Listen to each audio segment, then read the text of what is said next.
Welcome back to Glen Dec, Time Well Wasted. This is episode 2, How It All Started. 2 watches, 1 dodgy online sale, and a promise from a man who thought a bezel was a breakfast cereal. Aye, Jesus. Glen, you and your jokes. Heh.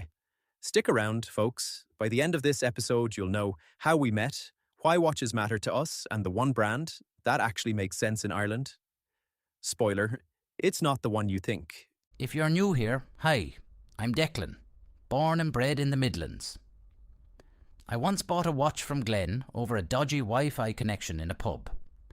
It arrived 2 weeks later with a note that said, "Hope it survives your hands." It did, barely. That's the short version. And I'm Glenn, the man who sold it to him and then regretted it immediately because he wore it to a wedding and spilled gravy on the strap. We'll get to that. But first, the origin stories. How did 2 lads from different corners of Ireland end up arguing about loom and lug width on a weekly basis? First thing first, let's talk now about the origins and family watches. For me, it starts with my father, who is a mad collector. He gave me a pocket watch when I was 12. Not one of those flashy ones, a proper heavy thing with Roman numerals, and a crack in the glass from when he dropped it on the hearth. He said, "Keep time, son." I thought he meant be punctual, but it turns out he meant keep the stories. That's a heartbreaking story, Glen. I'll sob afterwards. My dad gave me a watch too. He handed it over after a long day on the road, said, "This'll keep you honest." It was a battered Seiko with a faded bezel and a strap that smelled like motor oil. I wore it to my first job interview, and the interviewer asked if I'd been in a war. I got the job. Coincidence? Maybe, but the watch stayed. I'll never sell it. I'll give you a fair price. How much? You see, you can't be trusted even with the simplest of tasks. But to go back to our stories, those watches weren't about price, they were about memory. The pocket watch ticked through weddings, arguments, and a very awkward attempt at a magic trick. I know that your Seiko survived a tractor, a toddler, and one of Dec's famous "I'll fix it myself" moments. That's exactly what happened. Which is a polite way of saying I broke it, and then glued it back together with something that was definitely not watch glue. But it was something sticky, my wife told me. The watch got stuck to her handbag, and we struggled to get it off. Really? You glued it with optimism. That's a material. Optimism is not a substitute for proper adhesives, Glen. It is in your case. Oh, will you stop? Let's tell our listeners how we met. You promised last week. That's right. Go ahead, Dec. You do it this time. So how did we meet? Short version. I saw a watch online, thought it was a bargain, messaged the seller, and ended up buying it from a man who described himself as part-time horologist, full-time raconteur. Heh. That was me. I'd listed a watch I'd inherited, a tidy little diver that had been sat in a drawer for years.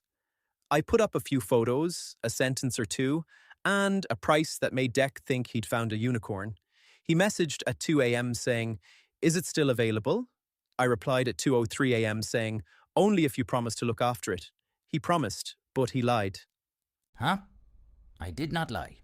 I simply underestimated my ability to spill things on leather. The sale itself was classic internet folklore. He paid, I posted, and then we met for a pint to exchange war stories. That pint turned into a 3-hour conversation about why watch loom matters, why bezels are underrated, and whether a watch should be worn or worshipped. We argued about whether a watch is a tool or a trophy. I said tool. Glen said trophy. Then he tried to convince me that a watch could be both if you polished it in the right light. I still maintain that a watch is a trophy if it makes you feel like you've earned something, even if that something is a quiet Sunday. You're a stubborn man. But I have something for you. Quick joke before we get sentimental. Why did the watch go to therapy? Let me think. Because it had too many issues with its hands? Close. Because it couldn't stop second-guessing itself. That's terrible. Terrible? It's brilliant. It's a watch joke. We're niche. We are gloriously niche. Okay. Now, I want to discuss a bit shared inheritance and collector pride. Do we have something in common? I bet we do. Dec, do you mind closing the door, please? We're live on air. Oh, yeah. Sorry about that. Both of us got watches from our fathers. That's not a coincidence, is it? It's a theme. For me, that pocket watch was a gateway. I started reading, tinkering, and eventually buying things I couldn't afford because I convinced myself they were investments. I did the same, but with less reading and more impulse. I bought watch straps I didn't need, tools I used once, and got a time grapher from my sister for quartz watches. Watch box that now holds my houseplants. A time grapher for quartz watches? Heh heh. That's hilarious. I bet she thought she was getting a Haratech flash tester to measure your impulses and establish whether the issue with you is electronic or mechanical. Very funny. Bragging moment now. I once found a rare bezel insert at a car boot sale. Paid £5. Turned out to be the exact piece a collector in Germany had been hunting for. I sold it for a tidy sum and bought a round of drinks. Best €5 I ever spent. Ha ha ha. That's a good one. And I once negotiated a trade where I swapped a vintage strap for a watch. And a story. I still have the strap. The watch, it's in my drawer. The story, priceless. I hope it's not the strap decorated with the gravy. See, that's the thing. We collect stories as much as watches. The market is full of numbers, but the value is often in the narrative. Now, it's time for slight disagreement. You promised in episode 1 we'd cover the one brand that actually makes sense in Ireland. You teased it. You said, it's not the one people expect. I'm going to guess you mean Mido? I did say that, and yes, I mean Mido indeed. I have two of them myself, a multifort and a commander. But hear me out before you start throwing your Tissot under the bus. I'm not throwing anything. It's too precious. I'm just sharpening my rhetorical pitchfork. To be honest, Mido ticks a lot of boxes for Irish collectors. Solid movements, sensible pricing, and a design language that's timeless rather than trendy. They're not trying to be the loudest watch in the room. They're the watch that quietly keeps the time while you argue about bezels. I'll give you that. Mido has value, but is it sexy? Is it the watch you brag about at a wedding? It depends how you look at it.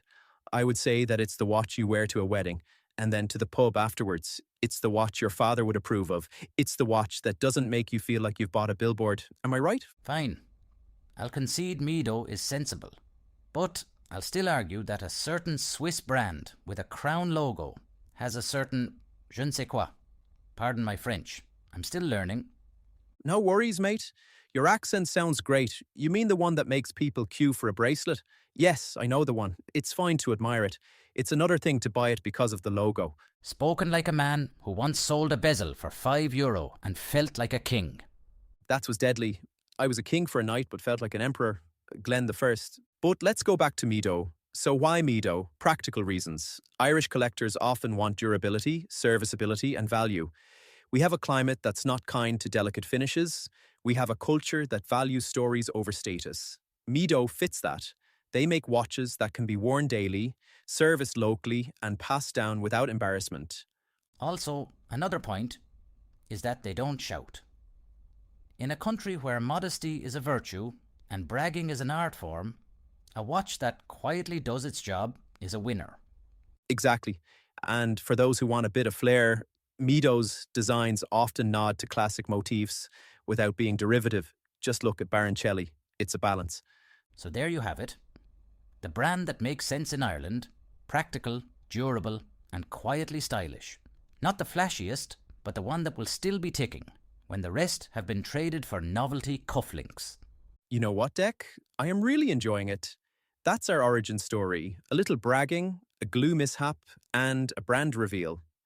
Next episode, we'll dig into the Irish secondary market, where bargains hide and where the traps are. If we get any comments, we'll also try to answer any queries about whether you should buy vintage or new. Agreed. If you enjoyed this, subscribe, leave a comment below, and tell us your first watch story. Did your dad give you a watch? Did you buy one online at 2 a.m? We want to hear it. If you leave a spicy comment, we might read it on air and roast you gently. Follow Horology Guide and check out our videos about the watches we mention. If you're listening on Spotify or YouTube, hit subscribe. If you're listening on a platform that still uses carrier pigeons, well, we admire your commitment. Final note from me. From Declan, the lad who spilled the gravy. Ladies and gentlemen, next week Glen promises to explain what a complication is without using the word complication. More than 3 times.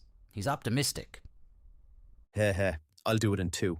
And I'll use a diagram. You'll use a napkin and a biro. It'll be a very elegant napkin. You probably remember Charles Lindbergh, the famous pilot, and the story, how he sketched the Longines hour-angle watch on a napkin. That's right, and that's what worries me. Time well wasted, folks. Time to wrap up. I'm Glen. I'm Declan. Top up your new coffee mug, walk out your dog. See you next week. Slán a gús beanacht. Time well wasted. Produced by Horology Guide. Theme music by someone who knows how to keep a beat. Thanks for listening. Adios.